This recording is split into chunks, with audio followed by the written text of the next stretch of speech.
saying good afternoon and welcome to the first webinar in this new series. And this time we are going to know more about Biochar over the coming weeks. And we will start today with pyrolysis power, next generation of Biochar making. Okay, good. Let's know a little bit more about biochar. Biochar is indeed a timely and a highly relevant topic. It's an area that generates a lot of interest, debate, and we can say some passionate discussion, especially when we talk about its real impacts on soils, carbon, and farming systems. And today we are really happy to bring together three renowned experts to help us navigate these questions and look at biochar from different perspectives. And we will start by looking at the process. Let's see how modern pyrolysis technologies convert biomass in high performance biochar. And from here, we will zoom in on farming applications through the eyes of a farmer that has been working with biochar in real conditions. And finally, we will explore how biochar can assist soil remediation and also risk management, particularly when we are dealing with polluted and vulnerable environments. So for those that don't know me yet, my name is Claudia Costa. I'm the director of Food for Sustainability Academy, and I'll just give you a brief overview of how Food for Sustainability ties very neatly with this very nice topic of biochar. So as some of you know, at Food for Sustainability, our soil health and function laboratory focus on understanding how different organic inputs shape soil biology and function. Biochar fits naturally into this work. It changes microbial habitats, stabilizes organic matter, and can influence enzymatic activities and, of course, nutrient retention, all of which we can track here at our soil lab through targeted soil diagnosis. And we go beyond our lab, and at Ampliaqua, we use bio-based thinking across a multi-trophic system that combines the microalgae, the fish, and the vegetables, and these were inspired in the biochar concept, such as using carbon-rich residues to improve water and soil quality, and to help close these nutrient loops and reduce the dependency on external inputs, which is something that we aim very dearly here at Food for Sustainability. In parallel, the Idanha Rural Food Park applies these principles at landscape scale. And here we integrate regenerative practices in extensive and silvopastoral systems where biochar can support resilience, water retention, and long-term carbon sequestration. And today we are really fortunate to have three outstanding speakers to help us bringing all this together, and I will introduce them to you very, very shortly. So first we have Ondřej Masek.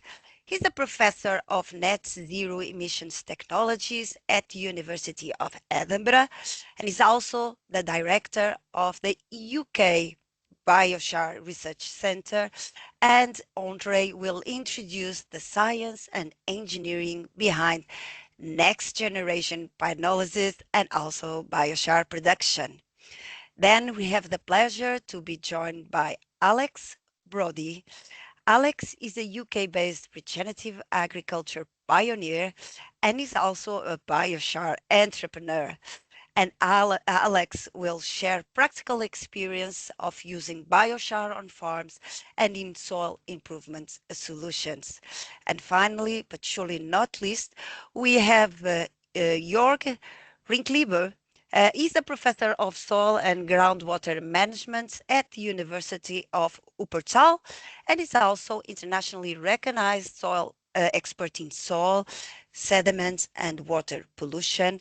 And Jörg will help us understand how biochar interacts with contaminants, and how it can contribute to soil remediation and broader to risk mitigation. And a true thanks from me and the team for all of you to be here available today.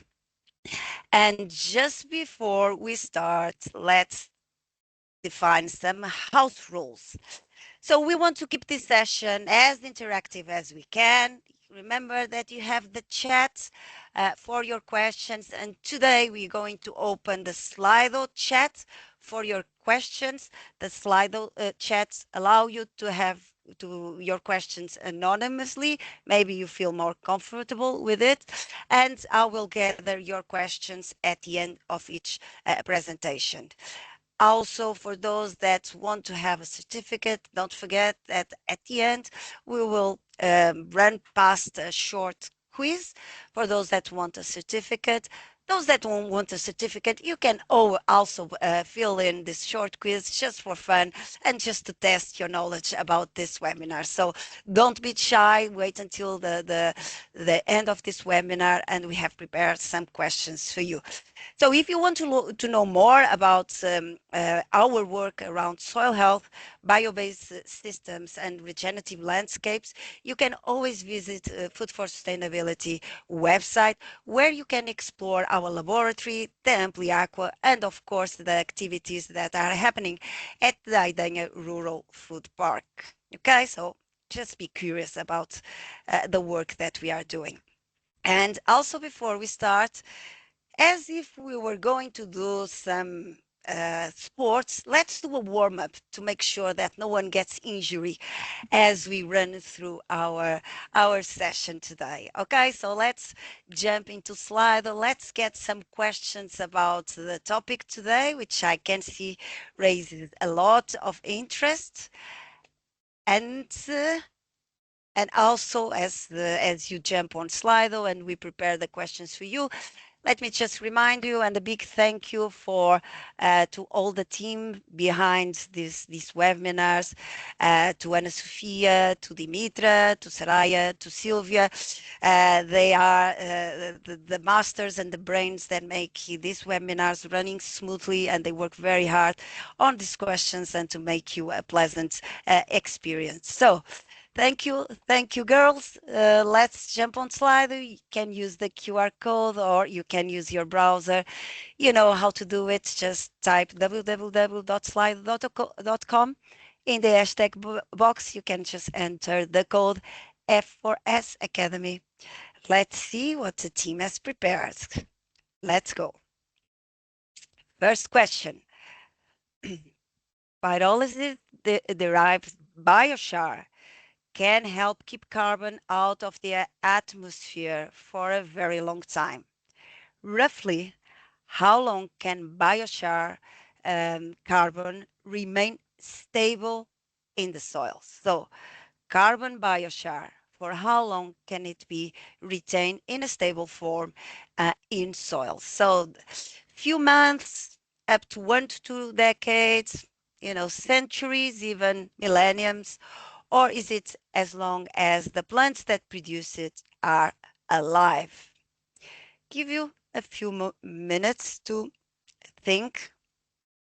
And as you think through your answer, I think everyone is very clear about where to point our answer. Just to remind you that compost, manure, or fresh plant residues usually decompose over months to a couple of decades, and live plants only store carbon for as long as they live.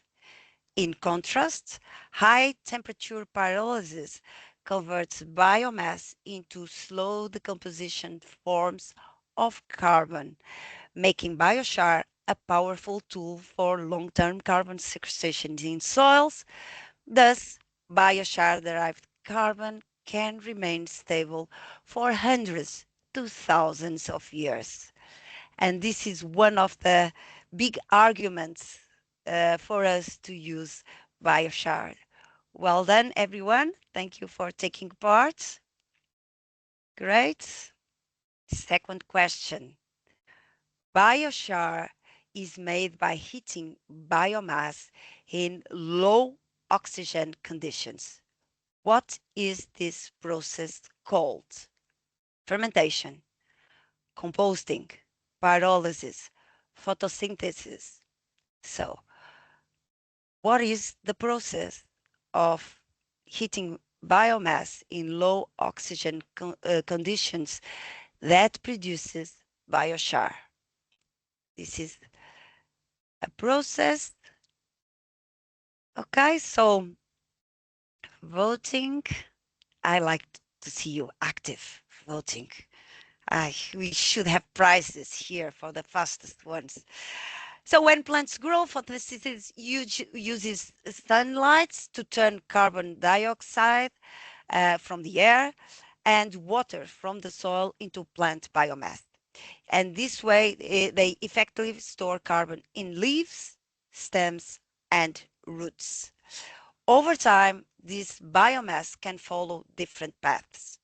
It can be burned in the presence of oxygen. This is combustion. It can be decomposed by organisms in air. This is known as composting. Or it can be processed in low oxygen conditions to form more stable carbon. So, unlike combustion, which releases most of the carbon back to the atmosphere as gases, or composting that gradually returns carbon as materials break down, this low oxygen pathway can lock a significant part of the carbon into a more persistent form. So, pyrolysis, you're absolutely right, is the process of heating biomass like wood, crop residues, and others in low oxygen or even oxygen-free conditions, driving off volatile compounds and leaving behind a carbon-rich solid called biochar. Well done, guys. Fantastic. So we are learning about, and if I'm saying something wrong, we have experts here that can correct everything that we are saying now. Last question. Biochar can change how soils behave. Which of the following is a well-documented effect of adding biochar to many soils? It always makes soils more acidic. It usually reduces water holding capacity. It can increase nutrient retention and reduce nutrient leaching, or it replaces the needs for any microbial life. Okay, again, you're very fast and sure about your answer. So biochar porous structure and surface chemistry creates many binding sites for nutrients such as ammonium, potassium, and phosphorus, and its effects vary with the feedstock, the production conditions, and also the soil type. In practical terms, this means biochar acts as a pathway to increase nutrient retention and reduce nutrient leaching, helping to keep nutrients available for plants, while at the same time limiting losses to groundwater or even to runoff. So you were absolutely right. Well done. Thank you so much for your time and for participation. And with that, let's then dive into how pyrolysis power, the next generation biochar making, can become a key lever for smarter, more resilient soils and rural systems. So, Ondřej, if you're ready, the floor is now yours, and I will welcome you to our stage. You have your microphone muted, Ondřej? I cannot. Yes, now I'm unmuted. Okay, good. Thank you.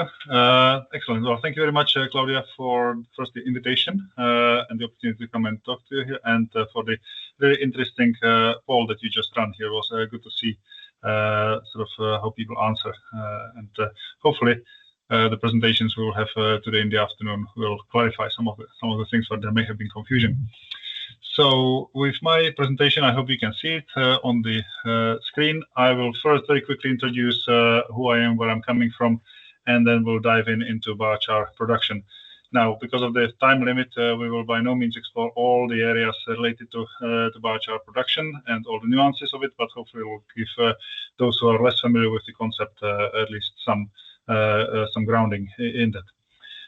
Ondřej, we're not seeing your presentation. I don't know if you're sharing at the moment. Okay, let me check that. I thought that was shared already before, but let me do that again. Yes, can you see it now? It's coming. Yes, we are on the second page. Yeah, okay, good. Yeah. So starting from Fantastic. The first page again. So yes, as I said, I'll first start with just briefly introducing myself, where I'm coming from. You already mentioned in the introduction that I'm based at the University of Edinburgh, where I'm a professor of net zero emission technologies at the School of Geosciences, and one of the co-founders of the UK Biochar Research Centre that we started back in 2009. The center is a cross-disciplinary center that covers not only the technology for biochar production, but we also look at the soil science, and we look at various applications beyond soil, things like construction materials, and I'll mention some of these later in my presentation. And we operate a range of laboratories and facilities that allow us to study in depth the production of biochar from a wide range of materials that I'll show on the next slide. And we can do that across different scales. So from fundamental research on a very small scale, sort of towards the bottom left corner of the slide, and then diagonally moving towards bigger scale. And also you can see we have different types of technologies. So we can use microwave heating, we can use conventional heating, and combination of the two as well. And do that at scales up to a pilot scale, so operating at tens of kilos per hour of biomass throughput. So we can produce hundreds of kilos or even tons of biochar for projects where needed. But typically we operate at smaller scales than that.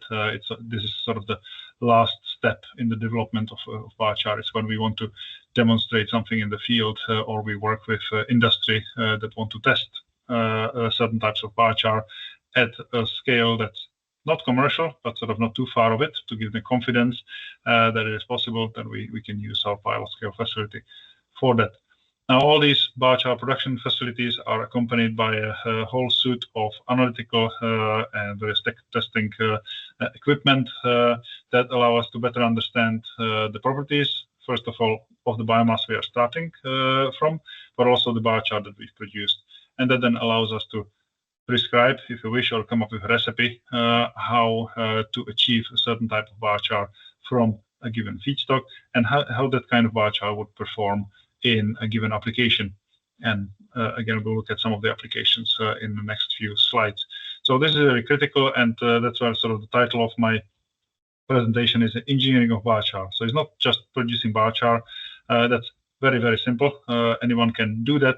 To produce biochar where you have a guaranteed performance in a selected application, that's a bit more complicated. That requires the engineering approach to it. So starting from a biomass feedstock, or the feedstock for biochar production, we can use any type of organic matter, any type of biomass. It could be virgin biomass, it could be non-virgin biomass. Each of these comes with its advantages and challenges. Advantages could be sort of a good purity, or it could be the structure of the material. Challenges can be related to contamination, or it could be the shape or the form factor of the material that may make it difficult to process, and so on. So there are advantages and disadvantages for any of these, low cost, high cost, as well, availability in different areas, and so on. So selection of biomass, number one point, because that will dictate what kind of biochar you can produce, how much, what yield you can expect, and so on. When we look at the potential of biochar technology globally, it's not just something that scientists play with in the lab, or something that's very niche and we can't expect much of an impact of the technology.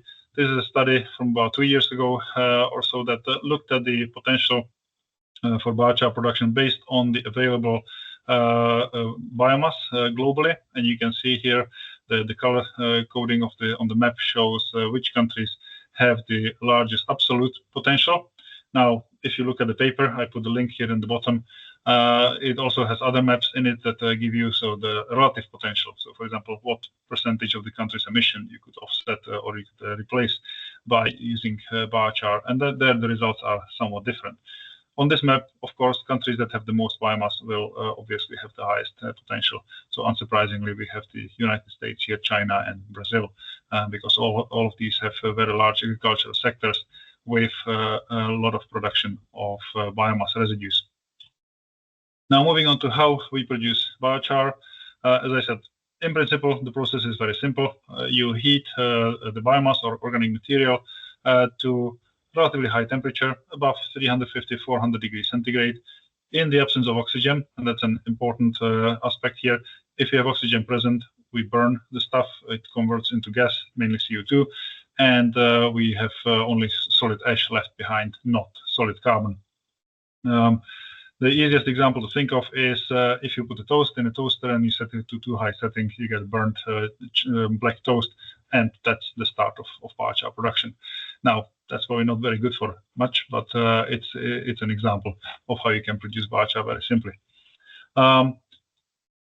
One thing, there are a few important aspects in the biochar production beside the feedstock, and that's the process conditions, especially the temperature, and to a large extent also the residence times, or how long we keep stuff at that temperature. So again, analogy to cooking, recipes will always give you the temperature to set your oven on or so, and how long to keep it at that temperature. And it's no different for biochar. You again have to follow the right recipe. You want to reach a certain temperature, you want to keep it there for a certain amount of time.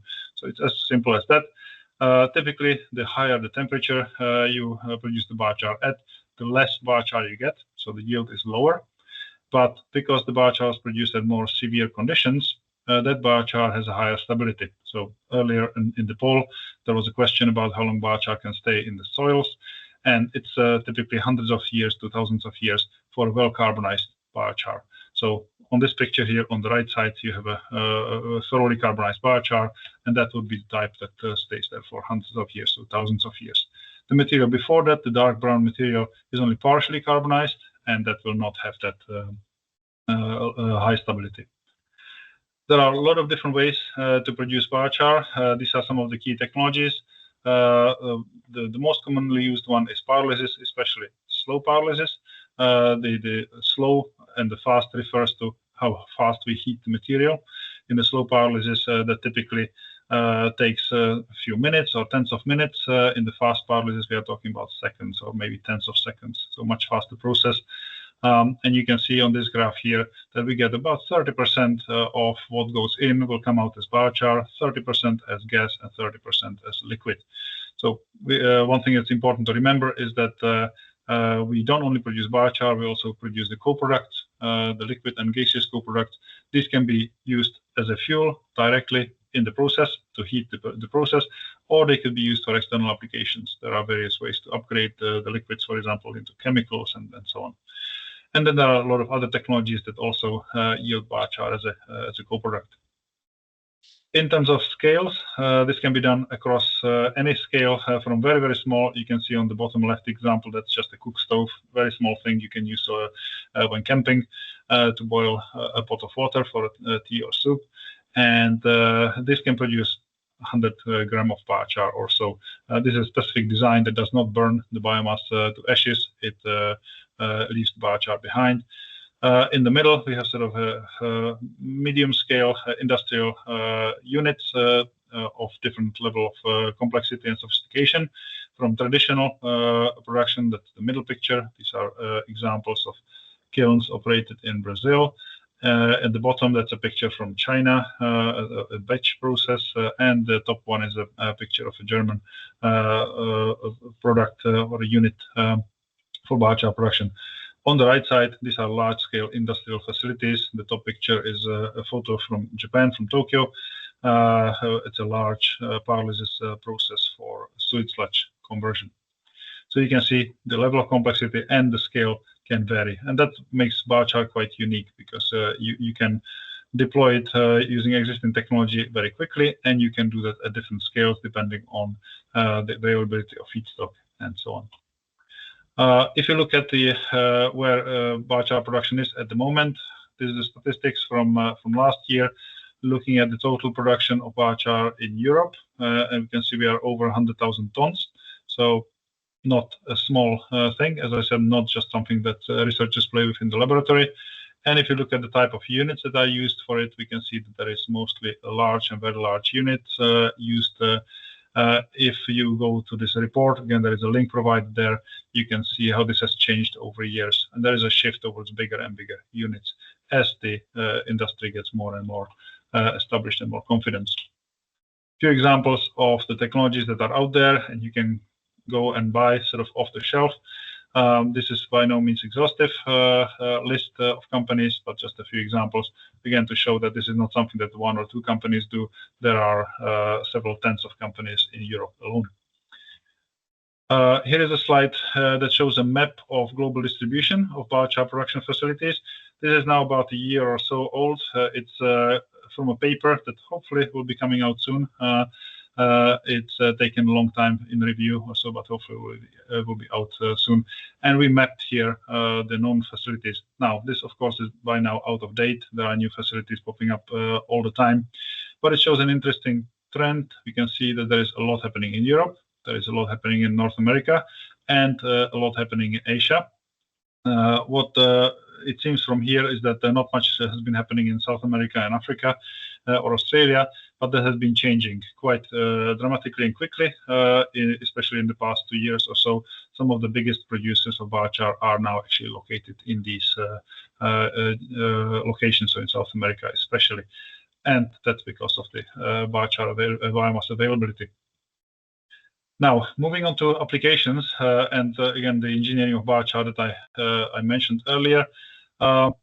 If all we care about is storing carbon, all we need to achieve is to have a sufficiently carbonized biochar. And that's relatively simple. Heat it to a high enough temperature, keep it there for long enough, and that's all you need to do. Now, if you want to use biochar for any value-added applications, for example, in soil to deliver certain properties, such as improved water retention or nutrient management or contaminant immobilization or so, and I'll leave that to the other two speakers to cover those areas. I'm not going to go into that. We need to modify the biochar for that. If we want to use it for any other applications, which I'll show you on the next slides, again, we need to optimize the biochar for that. So it goes beyond only the carbon storage. The carbon storage element is still there. We are not losing that, but we are tuning the biochar further to make it perform better in those applications. Here's an example of some of these applications beyond soil. So at the bottom, we have agriculture, horticulture, and forestry, so that's soil applications. But as you can see, there is a whole range of other applications in construction materials that's becoming quite popular.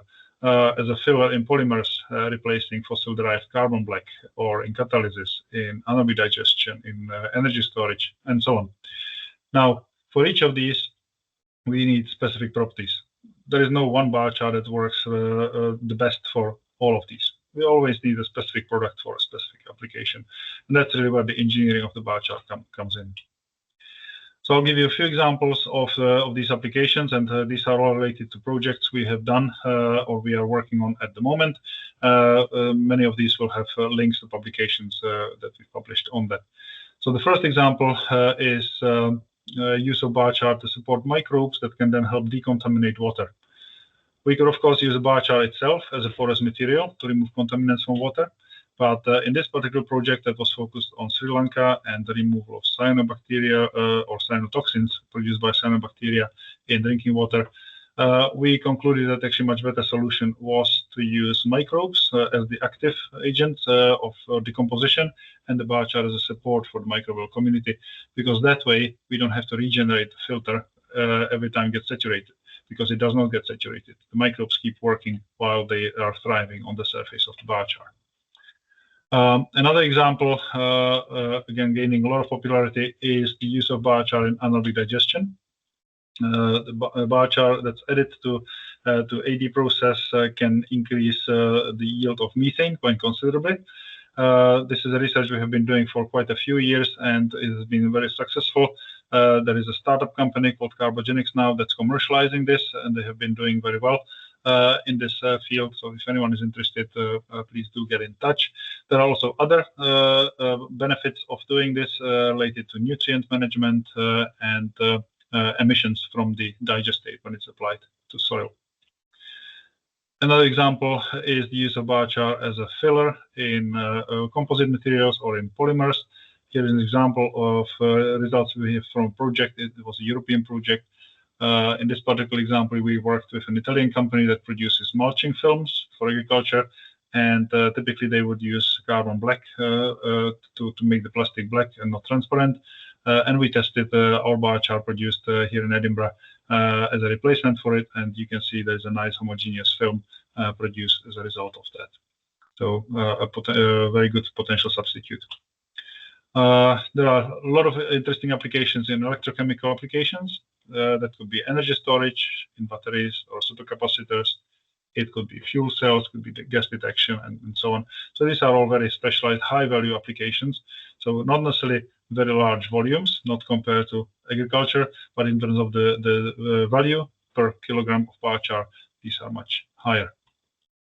There are some interesting applications for combining the biochar with mineral additives, so biochar mineral composite products. We've done a lot of work in this area related to nutrient delivery, but also producing biochar with enhanced performance in environmental remediation, for example, removal of pharmaceuticals from water and so on. And also in some examples, certain minerals can catalyze the carbon retention in the biochar. So we can promote the amount of carbon that's stored in the biochar. And then there are applications in construction sector. Again, a whole range of applications. These could be structural, non-structural. It can be functional applications where you modify the thermal conductivity of the materials. You can use it in claddings on the external walls. You can use it on internal walls. It's possible to use it in the pavement and also on green roofs and similar things. So a wide range of applications. We are about to start a new 5-year project that's investigating specifically use of biochar in construction applications. Another related example to that is from the same European project, Biomac. We used biochar again as a component of a 3D printing polymer that was used for 3D printing a part of a pedestrian bridge. Again, very successful demonstration here. Now, I think I'm running out of time slowly, so just quickly, last few slides. How can we engineer biochar for all these different applications? Well, first we need to know what the application needs. We need to know what are the properties that will make biochar perform well in that application. Once we know that, then there is a lot of know-how out there on how to produce a biochar with those properties. And that's something we have been working on for now, not quite 2 decades yet, but not too far of it. And there are a lot of options. So here in this graphic, I sort of created a list in the 5 different categories of what we can play with, what are the levers we can be pulling to modify the biochar.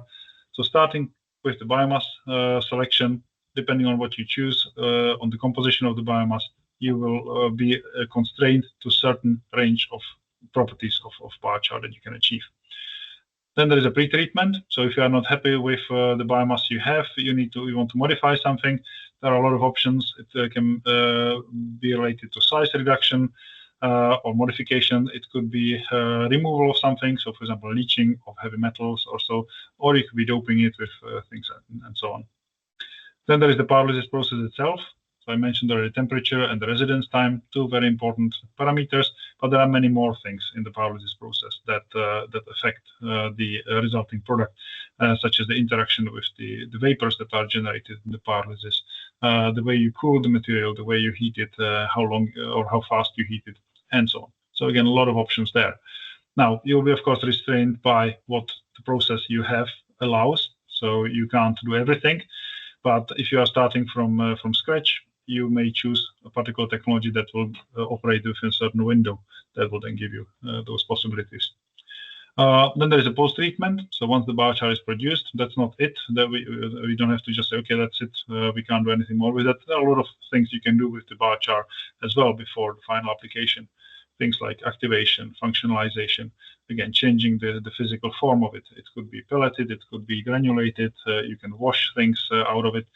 And finally, we can use additives. We can add things that could be minerals. It could be organic additives, so we could add microbes, we can use mycorrhiza, and so on. So a lot of possibilities there. And just a final few slides demonstrating some of the work we have been doing on this. One is related to the biochar structure engineering. Biochar inherits the structure from the biomass that you have. but you can modify the structure of the biomass. So here is an example of what happens when you pellet woody biomass. Means compressing and grinding and compressing it under high pressure. You completely change the internal structure. And unsurprisingly, as a result of that, the internal structure of the resulting biochar is completely different too.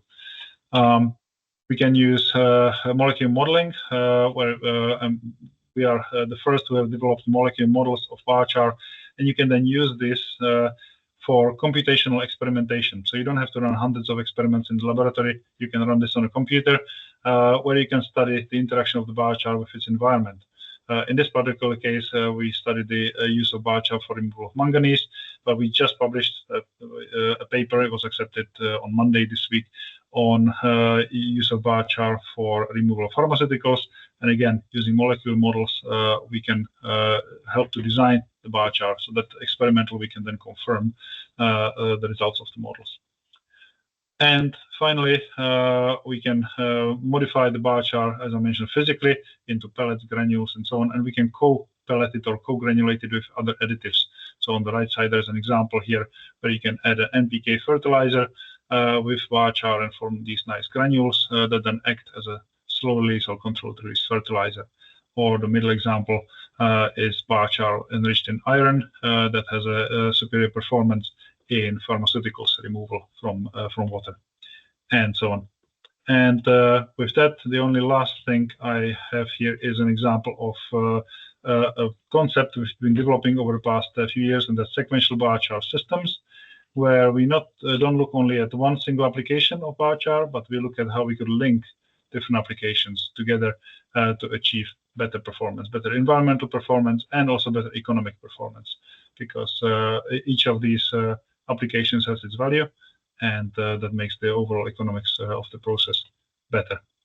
And that's all from me. Thank you very much for your attention. I'm happy to take any questions in the chat. I believe my contact details were there either here or they will be shared. If anyone has any questions, please don't hesitate to contact me. Thank you very much for your attention. Very much for very brief but clear presentation. You touch quite a lot of important topics on biochar. We have a lot of questions here in Slido, but let's do it like this. We'll because we don't have time, we will place the questions in the chat here in Teams, and Ondřej, if you can, you take them at your own time and answer. But there's an interesting question here, and it's one of the how to say the controversies about biochar is how the big corporates are going to use all the potentials of biochar, and the question is if you can elucidate us about the legislative framework surrounding the produced carbon credits. Is it tokenized? Can it be sold in a European country? CO2 stock exchange? So I know you're more about the process, but just give us your thoughts about how biochar fits into the carbon credits. Yes.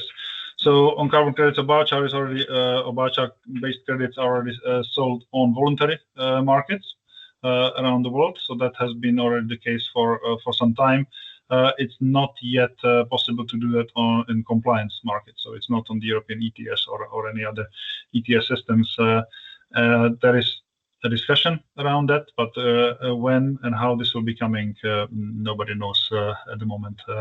So there are two different approaches to it. So on the voluntary carbon market that's already out there, there are a lot of standards that have been developed. So depending on who it is that or which trading platform it is on, you will be following one of the standards or the other.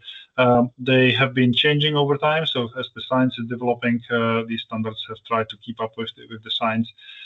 In terms of not only the carbon permanence, so that's of course number one question. If you are selling carbon credit, you want to make sure that you only allow biochar that meets stringent criteria to be traded, because as I showed earlier, if you have a biochar that's not completely converted or not sufficiently converted, it may look black, it may look like a proper biochar, but actually it is not going to store the carbon for the period that you want or that you're claiming in the credits. So it's important to have standards, solid standards in place that prevent that kind of illegal activity where you're selling something that's not true. Yes, it's indeed a very important matter to ensure that we have things that under a certain framework and they are verified and certified, that we adhere to the standards so that we can claim the benefits of biochar. Ondřej, it was really nice to hear a presentation, but I need to move on. There's plenty of questions in the chat, so please stay a little bit longer with us. Start from the beginning, and thank you so much for answering, because now I also have the pleasure to call Alex Brodie to the floor, which also going to give us a very interesting perspective around biochar on the farm. Alex, when you're ready, the floor is now yours. We can see your presentation. Not in presentation mode. There we but go. You're working on it. Yeah, perfect. Thank you so much. Claudia, thank you very much. And Ondřej, thank you for that very interesting presentation. It crosses over with a lot of what I'm about to say. And I have been producing biochar now for some 18 months. And we're coming up to producing about 1,000 tons of dry weight biochar. And to date, the bulk of our biochar that we sold commercially has gone to land remediation. And then the second biggest use is for aggregate for tree planting. So that's sort of but the largest user of our biochar is my farm. So I'm a farmer. I farm in the southeast of England, and my name is Alex Brodie. As I say, we're farmers, and we started this biochar project some 2 years. Well, the project started probably in 2020, where we were looking to diversify. Like most farmers, we don't make so much money out of farming anymore. To have most of your money tied up in the land and accept a 1% return on your investment doesn't make much sense. So I think, like most farmers, we're looking to diversify. And what we had was we had rented out some 20 years ago. We started renting out barn space primarily to tree surgeons, because if you look at the pictures on the left there, we are in Surrey, which is the most heavily wooded county in England, some 20% or so of the land mass covered by trees, and there's big demand for tree surgeons. And what they do is they go out and they take down the dead, dying, or overgrown trees and bring it back to our farm, where we have a site where we process that wood. And in the main, it was sent for many years to biomass boilers, go hundreds of miles away, and the brash, which are the leaves and twigs, were sent to, for a while, a long time, to landfill, and then more recently for composting. So I thought we could do a better use than send it all these miles away. And I looked at it as a project. I had a consultant report to me. He mentioned biochar, and I then looked into biochar as a business model. And I quickly realized that each project has its own drivers. You may be managing a waste and getting a fee for that, or you've got a relatively available source of feedstock. And in our case, it was wood chip. So we take that. Another revenue stream is the heat or electricity. And at the end of this, in our case, we're producing biochar. So if you take a fee for taking a waste, you've probably got a less valuable biochar. And if you take in a good quality feedstock, you're probably creating a better quality biochar. And Ondřej touched on the different types of biochar. Now, I think it's really important to focus on the quality of the biochar, and that you know what it is that you're dealing with. And that's why I think standardizing the EBC certification, which we have, we've got food grade biochar, which is also agro-organic. So it's a very high quality biochar that we're using, and that is probably ideally suited to going back to land. And the other very important revenue generator on these projects is the carbon credits. So I looked at it as a business model. I looked at it for about 5 years and went around and looked at different technologies. And what really got me interested is we sent our wood chip originally to be pyrolyzed with the technology that I'm using, which is a Woodtech C1000, which is a British-made equipment. And the biochar came back from my wood chips that I had pyrolyzed, and I sent some of it off to be tested for the chemical analysis, and a lot of it was left over.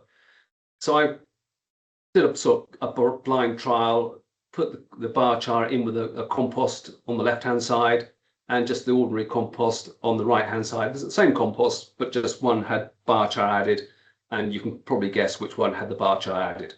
It was quite a stunning response, and it really sort of piqued my interest. And so to me, biochar is interesting, but it gets really interesting when you work out what to do with it. So that was the first thing. At the same time, I was getting more and more interested in moving away from a chemical approach to farming to a more regenerative one. And I brought a microbiometer piece of kit which analyzes microbiome and organisms in the organic matter in soil. And I built up a sort of many readings over the farm of fields and taking measurements. Now, the highest reading I got was from my grass clipping file from my garden. And you can see there's a reading of just under 2000 UG per gram, which is very, very high reading. And it was mainly fungal content in there. The lowest reading I've had on my farm was from one of my arable fields. And don't forget, this is where I make my money. And that had a reading of less than 200, and mainly made up of bacteria and very little fungus there. So that started making me think, well, what's going on here? And I liken the field, the response to the right, where they've got that very low reading from the field. I liken my field to heron addict. I need to put more fertilizer on, more pesticide on, more fungicide on, just to get the same yield out. So I was starting to sort of get interested in this. So I found myself in a new business, and it's a very, very different skill set to anything in farming. We had to go through all the planning, all the rules and regulations of handling material, transporting the material, and there's a lot to that. We're EBC certified now. We had our Puro audit. We're selling carbon credits on the Puro registry through our brokers at Extend. We've got Soil Association approval, and as I say, the regulations are quite intrusive. And what became apparent is that you have to have really good record keeping. And so there's a lot of new skills that we had to learn, and probably 10 days of my time is now per month is spent on record keeping, just tracking the data. So having transitioned from farming to this new biomass business that we built up, we bought the Soil Fixer brand last year to retail out compost and the biochar. So we found ourselves making the wood chip biochar. One of the byproducts, because we've got a lot of brash, leaves and twigs, we've started to make compost. So you can see the commercial compost rows up on the top right there. And the bottom left windrow is quite interesting because that's what we use for our own farm use. So I put, there's probably 120 meters long and 4 or 5 meters high, 9 meters wide, and there's over 1,000 tons of organic compost there, of which a reasonable percentage is biochar. Now, we spread that on 45 acres, and I'll go on to the next slide and just go into that. But that windrow there with a higher percentage of biochar had very, very different properties to what I call the commercial windrow, compost windrow on the top right, which heated up very, very quickly.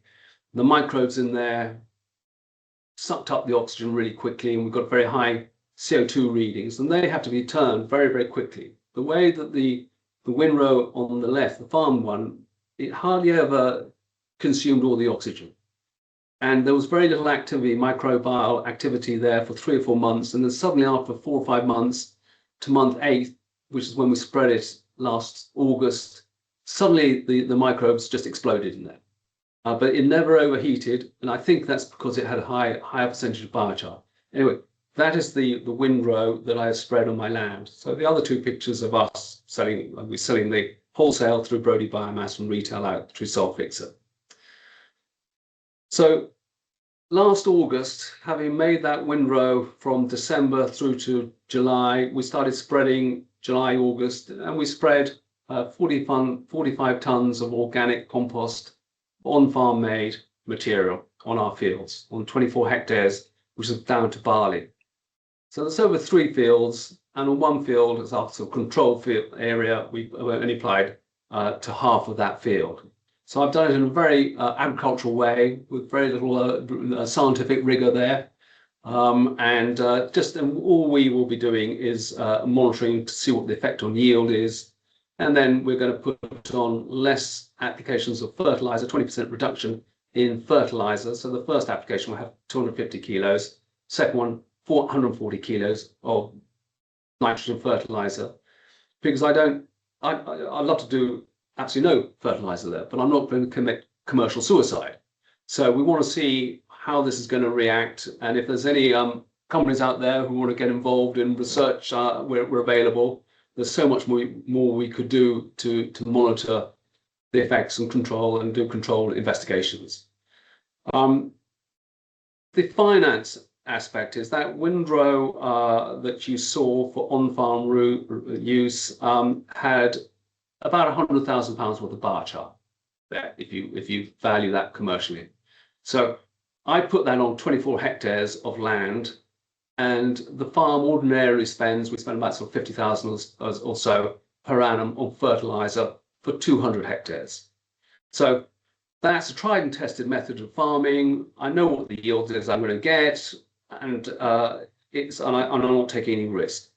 Why on earth would a farmer put £100,000 worth of biochar in an organic compost onto 24 hectares of field? And the answer is he wouldn't. We may know that the biochar and an organic compost is great for the land, but I can't see that a farmer who is sane would ever do that. So how are we going to get a farmer to adopt a practice where to date there's really an uncertain outcome? If you look at, there's some 35,000 research papers that mention biochar. I think metadata will say that there's sort of 30% of the time there will be a bad effect. And I believe that another sort of statistic which I heard the other day, if you take a random biochar, put it on a random crop, on a random soil, there'll be a 15 to 20% increase in yield. However, within that statement, there's a huge deficit in many cases where you put the wrong biochar on the wrong soil at the wrong time, and you get a bad result, or you get some sensational results. So we need to know what we're doing, and that's why we need more research. So how do we get farmers to adopt it? Well, you need government support, unquestionably. You need to see if you've got to analyze whether there's a social benefit by improving soil organic matter, by improving the quality of the food. Should we qualify for carbon credits just for that alone? Does biochar help reduce greenhouse gas emissions if you put it in a compost? Yes, it probably does, but again, we need more research. So there are ways of incentivizing, possibly, if you can see there's a social benefit there. And the final way of perhaps persuading a farmer to adopt biochar is if he treats it as an asset and depreciates it over 4 years, because you get that benefit over a longer period. If it ties up the nutrients and releases them over that period in time, maybe you can persuade a farmer to adopt it. But I can't see how unless we prime pump it in some way. So just turning to, I did a lot of sort of plant trials last year, and the first, I was quite interested in these results. This is the chard. There's the pot on the left was our farm soil, where that's where I make my money. My living comes out of the soil there, but the plants there are pretty weedy, so that's not that impressive. The center pot, the chard there, was grown in a garden center compost, and it looks pretty good, to be honest. I can't complain about it too much. But the chard on the right came out of our organic compost with biochar in it, and you can see, one, that there's much better color to the chard. Two, the leaves are a lot more lush, and there's better color there. And 3, the roots are much more developed. So you've got a better, healthier plant. And the final slide I'm going to show is the chard, the same chards in the background there, and in the front is kale. Now, the pot on the left is our compost with biochar in it, and the pot on the right is the same kale, but that had got hit twice by caterpillars last summer. They hardly touched the pot on the left. And I think that the reason, I can go into the reasons why I think it is, and it'll take about 10 minutes, but there was something in the taste, I believe, in the kale on the left that the caterpillars didn't like.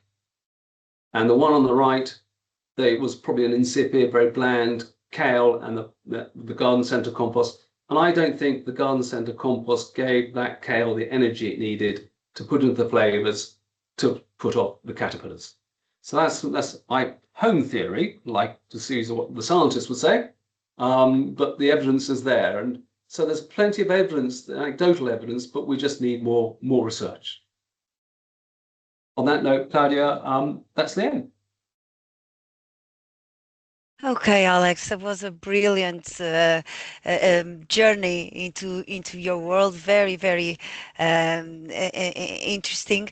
I will start with a couple of questions. We will have many from the chat, but we have a participant that is really, really keen on knowing how much is the bulk selling price of grade A biochar in your area. Can you share that with us? Yep, certainly. There's a very wide range of price that I'm achieving. I'm achieving for a very specialist biochar £3,000 per ton. The lowest I will go is £500 a ton. Now, I'm well aware you can buy biochar much more cheaply than that, but I would say this is where the definition of what the biochar is. So I think the EBC certification is terribly important. I think that, to have an animal feed grade, agro-organic biochar, which means you've got very little contaminants, high carbon content, low HC ratio, it's a prime biochar. Now, I think that for the lower priced biochar, which probably comes from a low energy value, green waste material, where the producer is taking that in for a factory for a gate fee. They're probably using the electricity and the heat, which is sensible. But they're claiming the carbon credits. You can virtually give away the biochar at that level, but you have no idea what that biochar comprises. It'll be very variable, quality, consistency. So I think it's a different biochar than the one I'm trying to make. An EBC certification. I had to batch everything. I have to constantly test everything. I have to make sure that I know exactly where the provenance of the material comes from, and that the biochar I'm producing is very consistent. So I think the biochars and the biochars. Okay, thank you for that thorough explanation.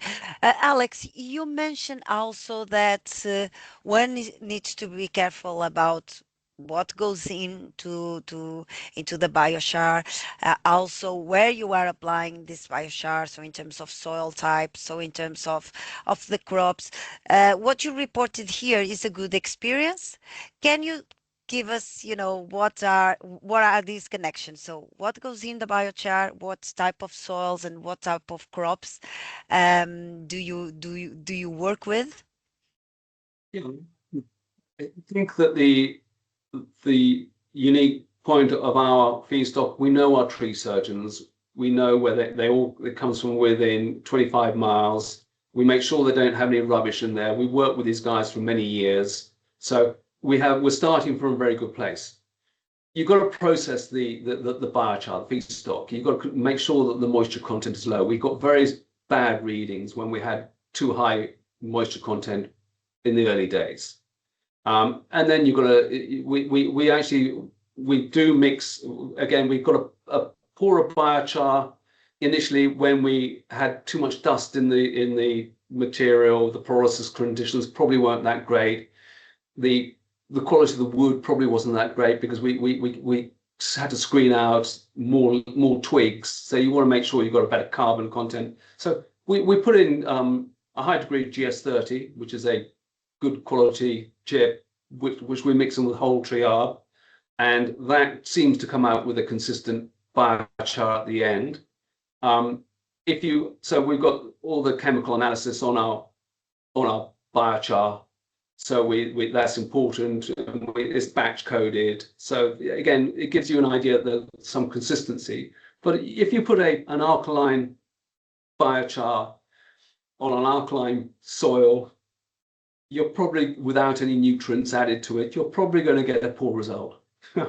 I can tell I've killed a few plants and some pot plants with just pure biochar and with compost, and I've had very good results on growing on tomatoes just out of pure biochar, but that probably had a few was soaked in some nutrients, so you can get very variable results. So we really need to know what we're doing, and this is where again we need more research. Again, if you go back into history, we've started to work out that nitrogen and NPK was useful in soil to grow plants in the early 1800s. It wasn't until after the Second World War that we started to export nitrogen in chemically in very large quantities. So that took over 100 years. So we give biochar a bit of time.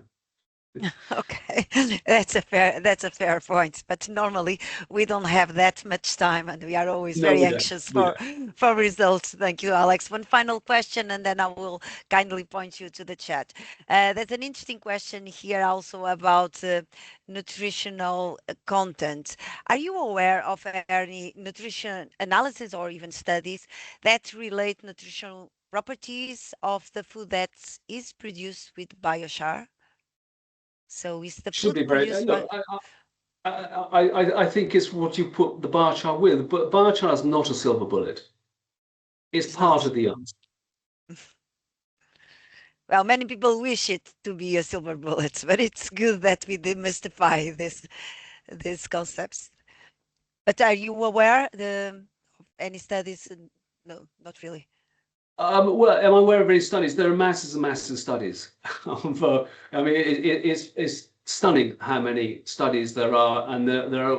If you go onto ChatGPT, you'll find a study, to prove what you want to prove or disprove what you want to prove. Disprove. You'll find what you want. It's seeing the wood through the trees. Okay, but we need to be critical about the information, isn't it? To ensure that we are reading from, scientific validated sources. No, you can find evidence to show it's very bad. But biochar doesn't do anything good. But I think that's the lesser papers. Mm-hmm. That's a minority of papers. And again, you've got to work out what the biochar is that you're putting onto the land that you're putting it on. If you add water to a waterlogged land, you're not going to have any good result, are you? You're not going to grow anything on waterlogged land just by adding water. So you don't want to add nitrogen to a field that doesn't need nitrogen. You can set out to show something's bad if you want to. Yeah, exactly. And we need definitely more research to validate all these variables. And as you were saying, the type of soil and what goes into the biochar to ensure that we are getting the outcomes that we aim for. Alex, time runs fast. I could just say one thing as well. I think that sure. If you look at biochar, if you look at its chemical properties, its physical properties, and the biological properties, and you look at it in the whole, then it probably is good. But you've got to analyze and work out what it is you're trying to achieve. Mm-hmm. You can't. It's not just say add biochar and you're going to get a great result. We've got to know more than that. But the properties it has are pretty unique as a material. Yes, and as you said, it's not a silver bullet, so we need to be careful about what we are using. Thank you so much, Alex. Alex, please do not go away. We have several questions in the chat. I need to move on with the session. If you can, we would truly appreciate. And I now call to our floor Jörg. Hello, Jörg. Good afternoon. Thanks for coming. Jörg is going to tell us about Biochar as a remediation tool to soils that are polluted or somehow vulnerable to pollutants. So Jörg, can I see you there? Yes, I can end the presentation. Fantastic. Hello? Not in presentation mode, but I think we'll be seeing on a presentation mode. Can you see my Maybe, screen? yes. Can you see hear your me? screen, not in presentation mode. Can you hear me? Yes, Yes, and you can see my screen? yes. Okay, thank you. Then I can start? It's not in presentation mode. Are you fine with your presentation not being on presentation mode? For me, it's in presentation mode. For you too? No, for us, it's not on presentation mode. But we can see Oh. your slides, okay? If you just need to tap into the slides on your left if you want to move slides. I can. Okay, then probably. Why it's not in presentation mode? For me, it's in presentation mode. Yeah, but probably for you you- have two screens and you're sharing the other screen. Okay, let's start again.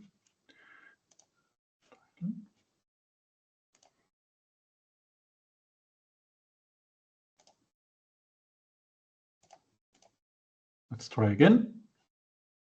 Can you see the presentation now? Yes, all good. Better? Yes, Okay, all good. good, Let's go. excellent. Okay, thank you, Claudia. Thank you, everyone. Very good afternoon. Many greetings here from Germany, from Wuppertal. Thank you for the previous speakers for the very interesting presentations and for the nice discussions which we have. I will talk a little bit more about pollution and biochar as remedial option for polluted soil and water. A little bit we have heard already about it, but I will go a little bit more in detail about this. When we talk about toxic elements in soil and environmental pollution, then we need to be aware that on one hand there are a lot of geogenic sources and also anthropogenic sources.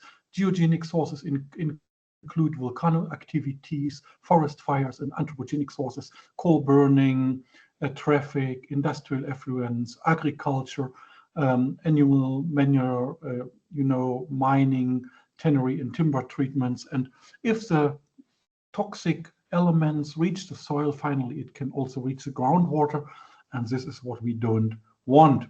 And if you look on the global distribution of heavy metals in the world, then you can see there are some hotspots. For instance, in the Arabic world, here concerning lead, but also in Southeast Asia concerning cadmium. Mercury is an important point, also in Southern America. This is due to gold mining here, if we look on the mercury concentration in air, but also in soil, mercury plays here an important role. That means we also need appropriate remediation technologies to clean up those sites, or at least to stabilize the heavy metals and the toxic compounds in the soil. And amendments are frequently used to immobilize those toxic elements. And one option is the addition of biochar. As you know, biochar have a lot of functions: climate change mitigation, transforming waste, improving soil properties, a source of renewable energies, and much more, which also our previous speakers worked nicely out. Biochar can improve soil qualities. It can improve the soil fertility via biological, physical, and chemical properties. It can be act as carbon capture, carbon storage, priming effect, but it can also work quite well for soil remediation, for multi-contaminants and flooded soil. And this is a part what I will speak today a little bit. Some time ago, we published this paper, 2022, in International Material Reviews. You can see it's quite a number of co-authors. I would say all experts in the field have contributed to this review, multifunctional applications of biochar beyond carbon storage. So that means biochar can do a lot of different functions and have many applications, as also the previous speakers worked out. So we can ask, is this biochar, is it really a Wonder Woman, or let's say, is it a wonder biochar? Can biochar do everything? And this slide illustrates a number of papers which were published from 1990 to 2015, and you can easily see that the number of papers concerning compost and biochar drastically increase. Compost and biochar are number one, followed by activated carbon, charcoal, and also biosolids.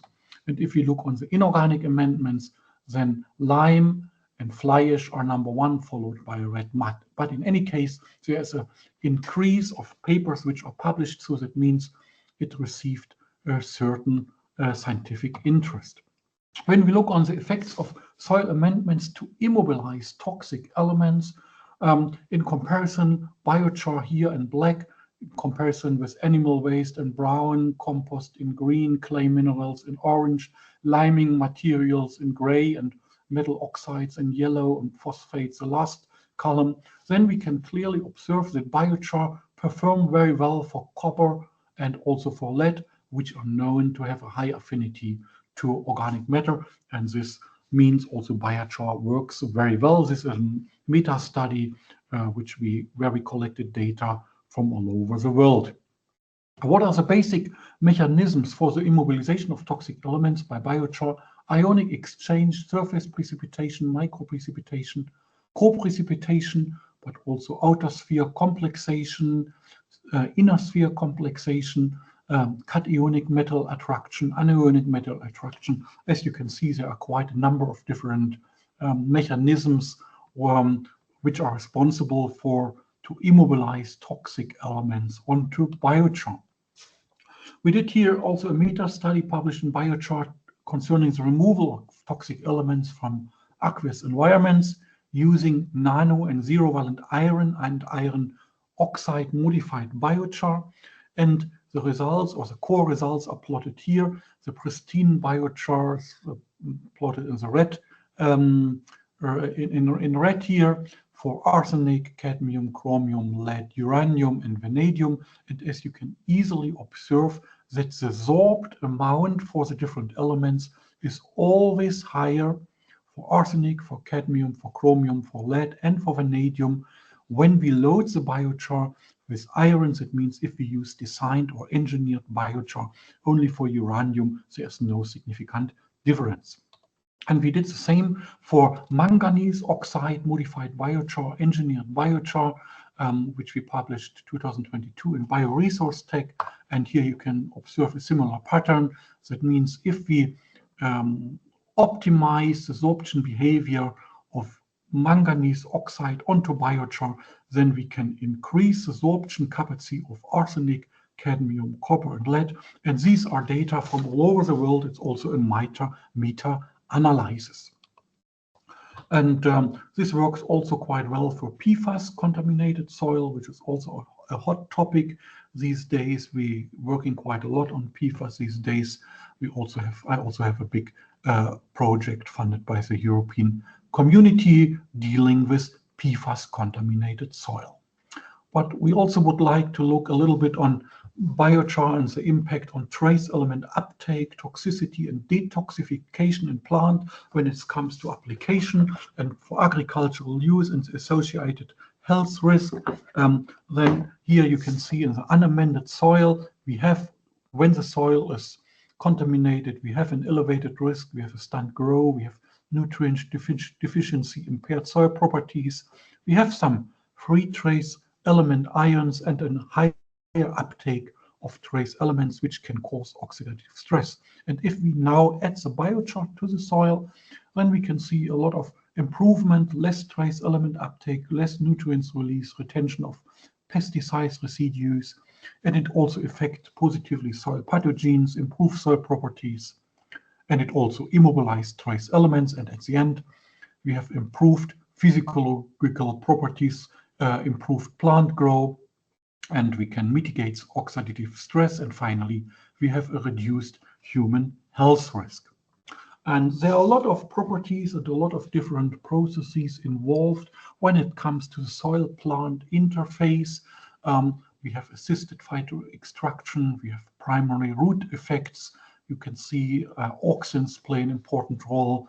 Phosphate-soluble bacteria are quite important. Root oxidates, organic acids, which can have an impact on the solubility of phosphorus and also on the microbial consortia. And of course, pH and redox reactions are also important factors which determine the mobility of toxic elements and the plant uptake of toxic elements.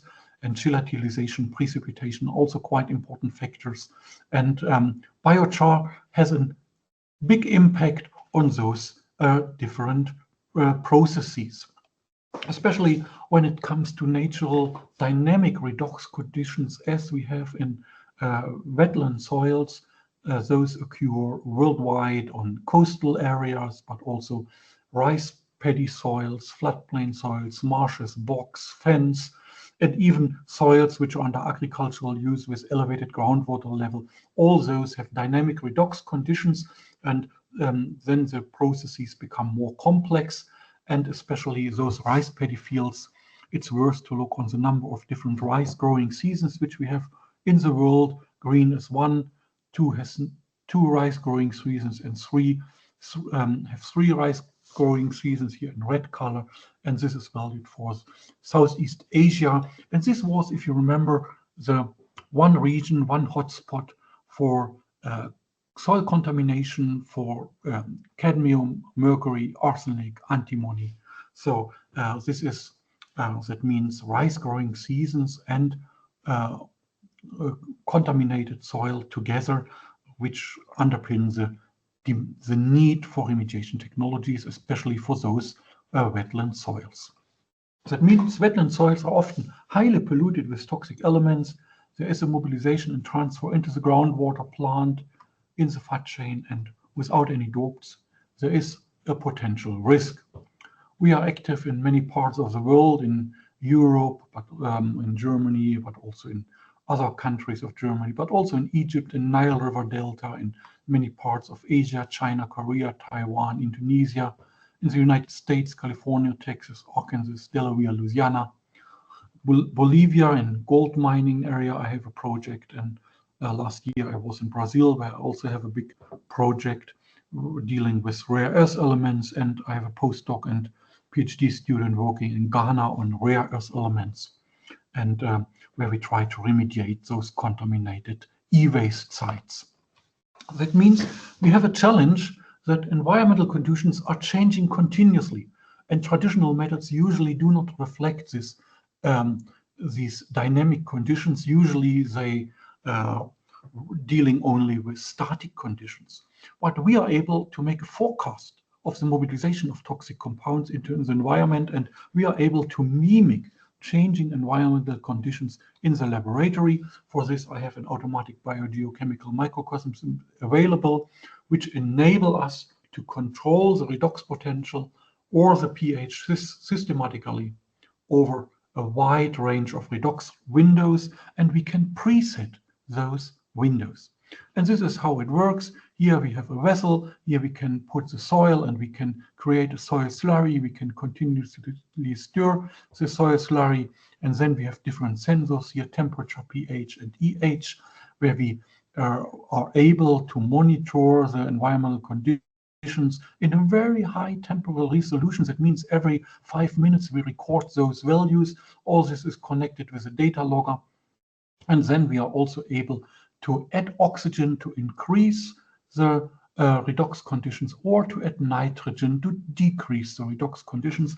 This means we can conduct systematically experiments. This is a microcosm system, how it looks like. This is a vessel, this is a soil slurry, here's a stirrer. All this is hermetically sealed, airtight, with the different sensors. And here we can also collect soil samples. And this is a real-time measurement of redox potential, pH, and temperature. And we can also measure the airflow. And all the system is published some years ago already.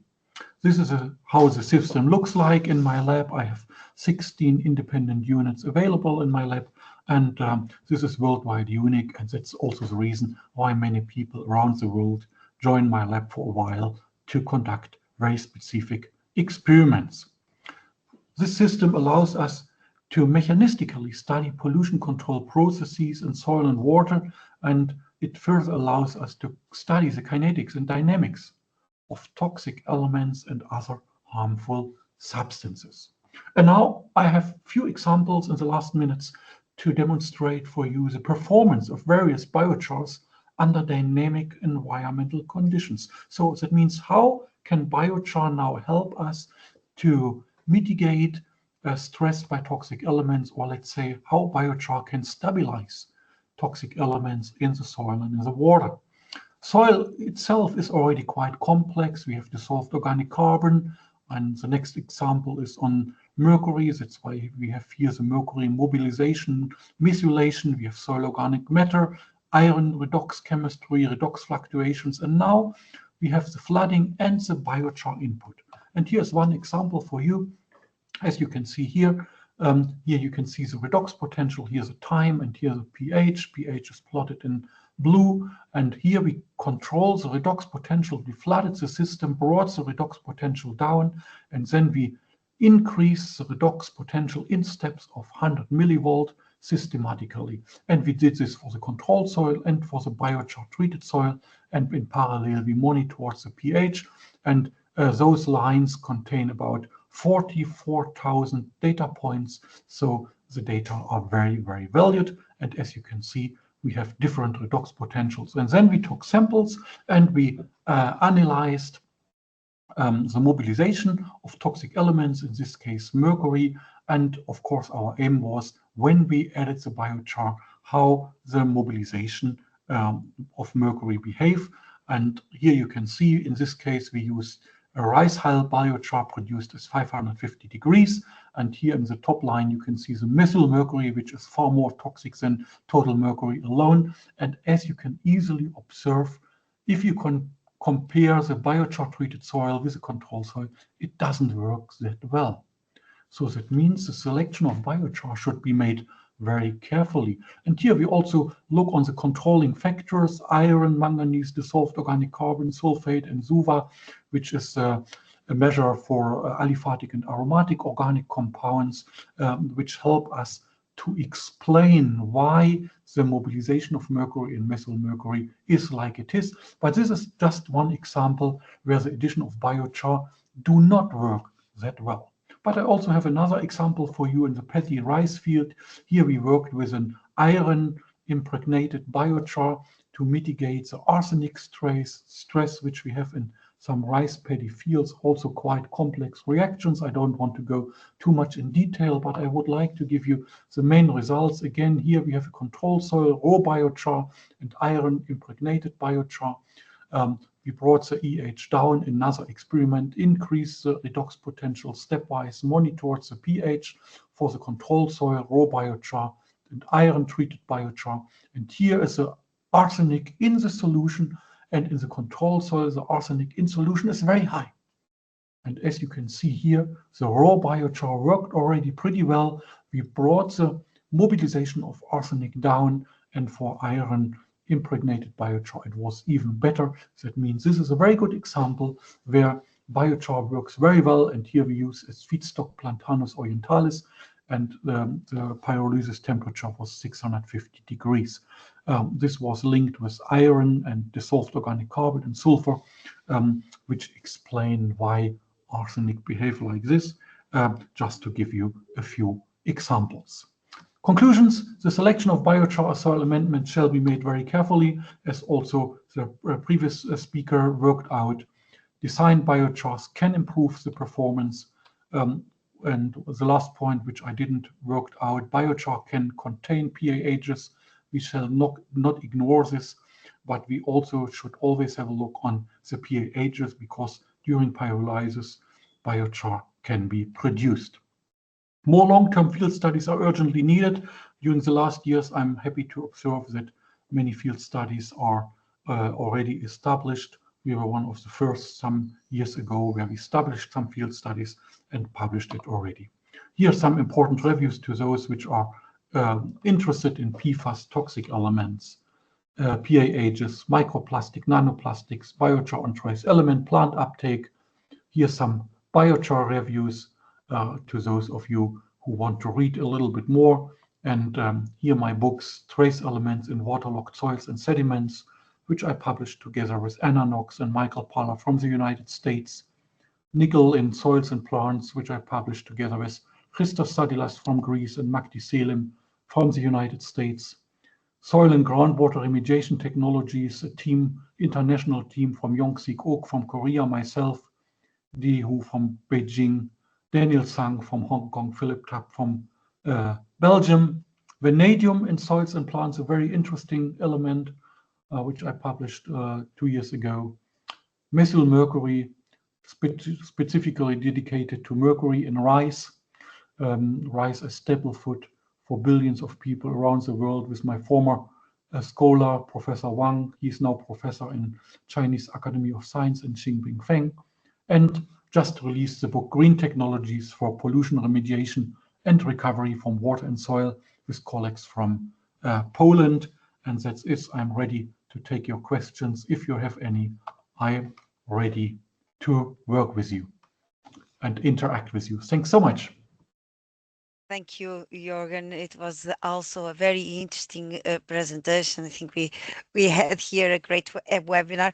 But before we go to the questions, Jörg, just let me take one moment to give our participants the possibility to fill out our quiz for certification purposes, and just for some of them for fun. So I'll leave the QR code here for you, and also I will ask the team to place here the link for easier for those that want to join, to make it easier.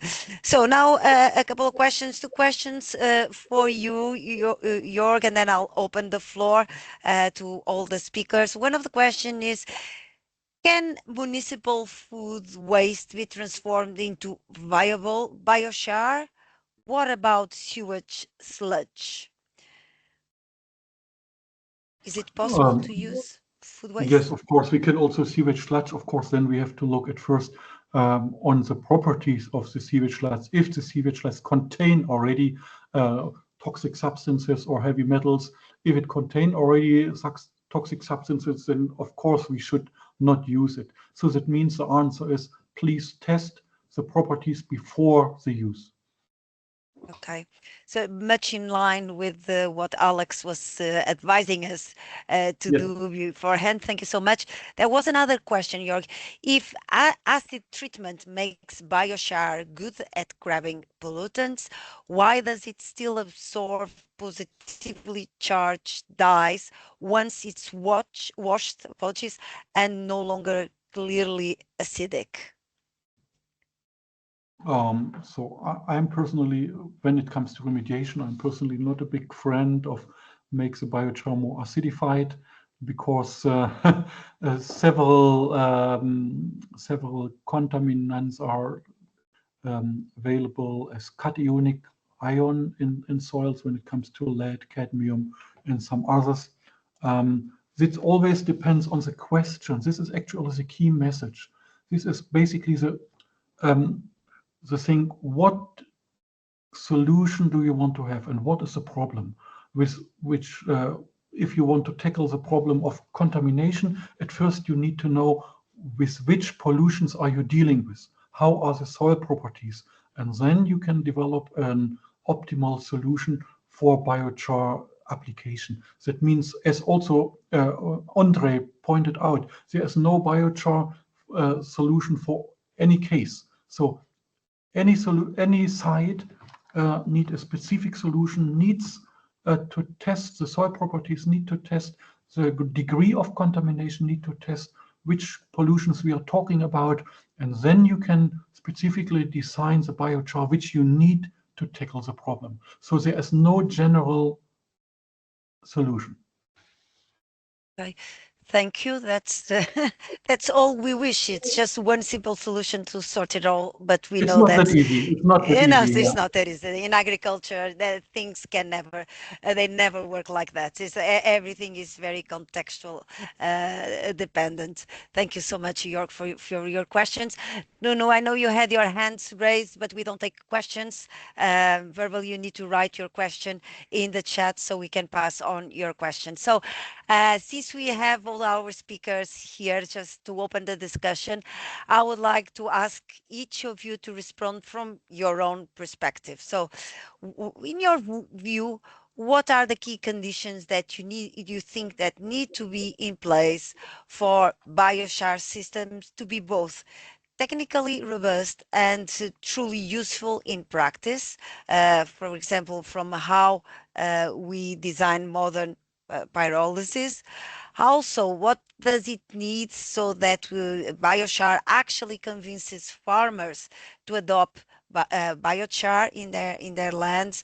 And what are the specific situations where biochar genuinely adds value for soil remediation, rather than just having its potential, kind of overstated?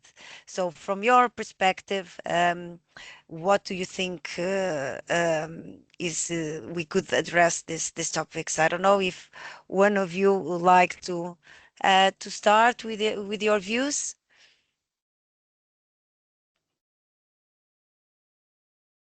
Jörg, would you like to start? So specific situations where biochar generally adds value for soil remediation.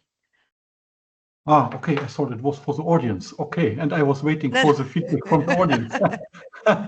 No, here it's just a conversation between me and the speakers, and sometimes I'm just the voice of our audience. Basically, I would say make it very simple. Always check the most important parameters for soil characterization when it comes to remediation. The first question is always, is biochar the good solution for each site? Because for each site, biochar cannot be the solution for each particular site. For agricultural, usually it could be. Why? Because we are dealing on a large scale, and usually agricultural fields are not heavily contaminated. So that's why biochar is, in general, quite suitable.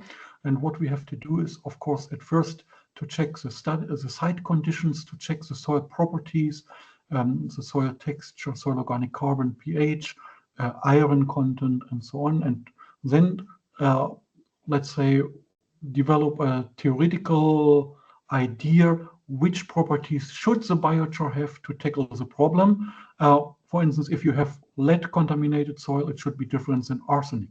It becomes more problematic when you have a multi-contaminated soil. But very often in the nature, we have multi-contamination.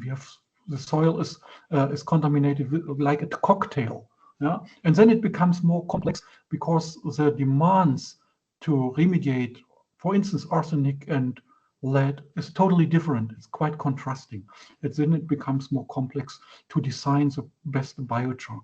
Sometimes we also need a mixture of different things, of biochar, for instance, with other amendments, with limestone, for instance, or other amendments. Yeah? Or we need to design specific biochars for a specific purpose. Yeah. Thank you. That's a very good question, and it helps to clarify the topic. Alex, what do you think it takes to convince farmers to use more biochar? It's a big subject. I think if you approach it from a financial point of view, I think it comes back to my comment earlier that a farmer is lucky to have a 1% return on his capital involved. He can't afford to have a bad harvest. If your agronomist is telling you don't do it. You've got to keep going with the chemical fertilizer. If your peers, your neighbors are all saying, "What the hell are you doing?" You're not going to risk a bad crop. You can't afford to. So I think that there's a very real disincentive for a farmer to change his habits. Now, if we believe that biochar is good for the soil, for increasing soil organic matter, encouraging microbes, moving to a biological solution to farming, then there's a social good involved. And I think that that's where you can justify some government subsidy. But if you're expecting a farmer to take a risk on putting biochar in, when there is, quite frankly, some bad results, then he's going to err on the side of caution. So I think you have to motivate a farmer by financially. I'm convinced it's good for the soil. I would not be making, I've invested a lot of money in this project. I've gone in to this project and applied a lot of organic compost, which has a high amount of biochar in. I'm reading a lot about the subject. So I'm intellectually and emotionally involved and financially involved. So I'm probably not the fairest person to talk to because I'm very pro it. But I think you with all that, you have to go back to the science now. You have to look at the evidence. And then when you've got that mounting evidence there, and everyone said we need more research, and we do need more research. So it's a long, complicated discussion, to be honest. Yes, and maybe you can start by trying in smaller plots in parts of your land and experiment yourself, test the results, learn before going into larger scales. Eventually, could be one option so that people are more convinced about the results. Jörg, you also wanted to add something? Yes, I like, Alex, what you were saying. And if you want to have long-term success in agriculture, then we need to be very honest and very fair to farmers. Then we need to tell them, okay, there's no single solution, but we are convinced we find a solution for you, and this solution has to be usually specific, unless you have the same conditions, neighboring and so on. But if we are very fair, then it will be also economically very successful on the longer term. It could be that we say, okay, for this particular field, we need a new development, or maybe we need to modify the biochar a little bit. If you are very fair, then people will also be economically successful. So thank you, Alex, for this bringing me this into my mind. Okay, and this is really a great tone to end our time, because our time today has reached an end. To all of you, we will keep our conversations about biochar. Let's bring to these sessions more evidence, more studies, more perspectives on biochar to see actually where research has been leading to us. So thank you so much to our speakers. Thank you so much to you participants. We'll be here next week, and next week we'll be talking about smart biochar carriers for nutrients and microbes. So I hope you can stay with us, keep joining, and it was really a pleasure to have you here. Thank you so much. Have a nice week. Thank you.